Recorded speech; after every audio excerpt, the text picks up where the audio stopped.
Hi అండి. ఈవేళ నేను దేవుడికి చేసిన ప్రసాదం మీతో కొంచెం షేర్ చేసుకుందామని ఈ వీడియో అయితే మాత్రం నేను చేశానండి. ఏదో పెద్ద గొప్పగా చేశానని అనుకోకండి. దేవుడికి చేసింది మనం ఏమీ ఇది కాదు. నేను చేసే ప్రిపరేషన్లో కొంచెం ఏమేమి వేసానో ఏంటి అన్నది ఈ ఐటమ్స్ అన్నీ. కొంచెం పిండి పులిహార అయితే మాత్రం చేశానండి. అందులో కొంచెం మినపప్పు, శనగపప్పు, వేరుశనగుళ్ళు, మిరపకాయలు, చింతపండుతో చేసిన పులిహార అనమాట. ఇవన్నీ ప్రిపరేషన్ ముందర నేను ప్రిపేర్ చేసుకున్న తర్వాతే పిండి ఉడకబెట్టుకుంటాను. ఫస్ట్ ఒక నీళ్ళు అయితే మాత్రం కొలిచి వేడి నీళ్ళు అయితే మాత్రం కాగనిచ్చేసాను. మరిగిన తర్వాత డైరెక్ట్ పిండి వేసేసుకొని ఉడకబెట్టేసుకోవడం. ఆవాలు, ఇంగు మెయిన్ అండి. ఇంగు వేస్తే టేస్ట్ చాలా బాగుంటుంది. నేను కుక్కర్లన్నీ మీకు చూపించాను. ఈ పెద్ద కుక్కర్ చూపించలే, చెప్పాను కదా మీకు. నేను చిన్న కుక్కర్లే కాకుండా పెద్దది ఒకటి ఉందండో అని ఈ వేళ తీశాను. నేను ఈ కుక్కర్ తోటే పుష్కరాల్లోనూ దీంతో పిండి పులిహార అయినా, మామూలు పులిహార అయినా, శనగలు ఉడకపెట్టడం అయినా సరే మ్యాక్సిమం 2 కేజీలు ఉడుకుతుందండి. అలా ఆ విధంగా కొంచెం పచ్చిమిరపకాయలు వేసి అయితే మాత్రం ఉడకబెట్టేశాను. కొంచెం పొడిపొడిలాడుతూ రావాలి కదా, బాగుంటుంది. పెద్దవాళ్ళు అయితే కొంచెం మెత్తగా తింటారు. కొంచెం బయట మనం ఇస్తున్నప్పుడు కొంచెం పొడిపొడిలాడుతూ అయితే మాత్రం ప్రసాదం చేసుకున్నానండి. బాగా కుదిరింది ప్రసాదం అయితే మాత్రం. కొంచెం నూనె వేయించేసుకుని ఈ పోపు అంతా కూడా వేయించేసుకొని నేను లాస్ట్ అయితే మాత్రం కలుపుతానండి. ఎందుకంటారా, ఫస్ట్ మనం వేసేసామనుకోండి ఆ వేడికి పోపు మెత్తపడిపోతుంది. అందుకని మొత్తం పులిహార, నెక్స్ట్ ఈ చింతపండు ఇవంతా రైసు కలిపేసి పొడి ఆడిపోయిన దాన్ని ఒక్క 10 నిమిషాలు చల్లారిన తర్వాత ఫినిషింగ్ టచ్ లాస్ట్ వేస్తాను అనమాట. ఎందుకంటే నేను మామూలు పులిహార అయినా అంతే, ఇదేనా అంతే. చెప్పాను కదండి, మెత్తపడిపోకుండా మనకి అంటే ఫ్రెష్నెస్గా తింటుంటే పలుకులు తగులుతూ ఉంటే బాగుంటుంది నోటికి. ఆ విధంగా అయితే మాత్రం నేను చేశాను అనమాట. మనం తినే ముందర ఒక అరగంట ముందర అనమాట, నైవేద్యం పెట్టే ముందర, వెళ్ళిపోయే ముందర అలా నేను ప్రిపేర్ చేస్తాను ఈ పోపు అయితే మాత్రం. నెక్స్ట్ మిరపకాయలు వేయించేసుకొని పచ్చిమిరపకాయలు కూడా వేసేసుకొని, నెక్స్ట్ ఇంగు వేయలేదండి, ఉప్పు అయితే మాత్రం వేసాను. చింతపండు చిక్కగా తీస్తాను, కొంచెం చిక్కగా తీస్తేనే కొంచెం మంచిదనమాట.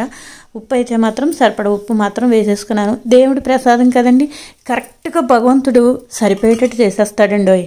అదొక దేవుడి దగ్గర ఉన్న మహిమ అన్నది మనకి తెలీదు. మనం ఎంత వేసామో ఏంటో అనుకుంటామో, వాసన కూడా చూడకూడదండి దేవుడికి పెట్టేటప్పుడు. ఆ విధంగా భగవంతుడా, నేను వేసేటప్పుడు అనుకుంటాను, దేవుడా తండ్రి ఉప్పు ఎక్కువకూడదమ్మా అని చెప్పి అనుకున్నాను. కరెక్ట్గా నేను వేసింది పెద్ద ఎక్స్పర్ట్లు చేసినట్టుగా అయితే మాత్రం సరిపోయిందండి. చాలా బాగా వచ్చింది పులిహార అయితే మాత్రం. ఇలా మొత్తం గిన్నె తిరగబెట్టేస్తే ఇలా వచ్చిందండి. ఈ గడ్డలా ఉన్నది పొడిపొడిలాడుతూ చెయ్యటానికి తీయటానికి చల్లారితే కానీ తీయడం ఎలా లేదన్నా ఒక 2 గంటలు పడుతుందండి. పిండి పులిహార చెయ్యాలి అంటేను చల్లారడానికే ఒక అరగంట ఈజీగా పట్టేస్తుంది. అప్పుడు ఈ చింతపండు అంతా శుభ్రంగా వేసేసుకొని కలిపేసుకున్న తర్వాత అయితే మాత్రం పోపేసాను. నేను ఇప్పుడు ఇందులో ఇంగువ ఇప్పుడు వేసానండి. గట్టింగువ అయితే నూనె కాచేసుకుని వేసేసుకుంటారు, కానీ గట్టింగువ కాదు కదా ఇది. నేను ఇంగువ పౌడర్ వేసాను కాబట్టి స్మెల్ పోకుండా నేను అప్పటికప్పుడు కలిపే ముందరే నేను ఇంగువ అయితే మాత్రం వేసుకుంటానండి. ఎవరైనా సరే అలా వేస్తేనే ఇంగువ పడుతుందనమాట. మనం చేసే పులిహారకి, పిండి పులిహార అయినా మామూలు పులిహార అయినా సరే ఇంగువ పడుతుంది అనమాట. ఇప్పుడు నెక్స్ట్ కొంచెం గోధుమ ప్రసాదం దేవుడికి, జీడిపప్పు ప్రాసెస్ అంతా తెలిసిందే కదండి అందరికీను. అయితే ప్రసాదం కూడా నేను చేసుకున్నాను అనుకోండి. అంటే మనం ఇవ్వాలి అనుకుంటే నేను ఈ విధంగా ఒక్కసారి దేవుడికి అలా ఇచ్చేసుకుంటే మన వంతు వచ్చింది కాబట్టి వేళ అది కూడాను నా వంతు. ఎవరో ఒకళ్ళు వంతు అయితే ఎవరో ఒకళ్ళు ఇలాగే తీసుకొస్తారు. నా వంతు కాబట్టి నేను ఇలా చేసి దేవుడికి కొంచెం ప్రసాదం అన్నీ ఈ విధంగా అయితే మాత్రం ఇచ్చుకున్నానండి. ఈ ధనుర్మాసం నెల్లాళ్ళు పారాయణం జరుగుతూనే ఉంటుంది. అందుకని ఇంతమందిలోనూ ఎవరో ఒకళ్ళు రోజు ఏదో ఒకటి ఐటమ్ అలా ఇస్తూనే ఉంటారు. దేవుడికి పూలమాల ఒకటి తీసుకున్నాను. నెక్స్ట్ కొంచెం శనివిటి వడపప్పు అయితే మాత్రం ఈవేళ నాకు వంతు శనివారం వచ్చిందండి. అందుకని వెంకటేశ్వర స్వామికి శనివిడి వడపప్పు కంపల్సరీ పెడతారు కదా, అందుకని శనివిడి వడపప్పు అయితే మాత్రం కూడా నేను చేసేసుకున్నాను. ఈవేళ కొంచెం పూజ అయితే మాత్రం నా చేత అయితే మాత్రం చేయించారండి. ఎవరు వంతు వచ్చినప్పుడు వాళ్ళు చేస్తూ ఉంటే ఒక ఆనందంగా ఉంటుంది కదా. దేవుడికి ఆ అవకాశం కోసం చూస్తూ ఉండాలి. అప్పుడు మా ఈవిడ రెడ్ కలర్ శారీ కట్టుకున్న ఆవిడ మాకు ఒక టీచర్ అండి. దేవుడులాగా ఏదైనా సరే దేవుడి విషయంలో ఏది అడగండి అన్నీ కూడా డౌట్కి అయితే మాత్రం క్లారిటీగా చెప్తారు, చేస్తారు కూడాను.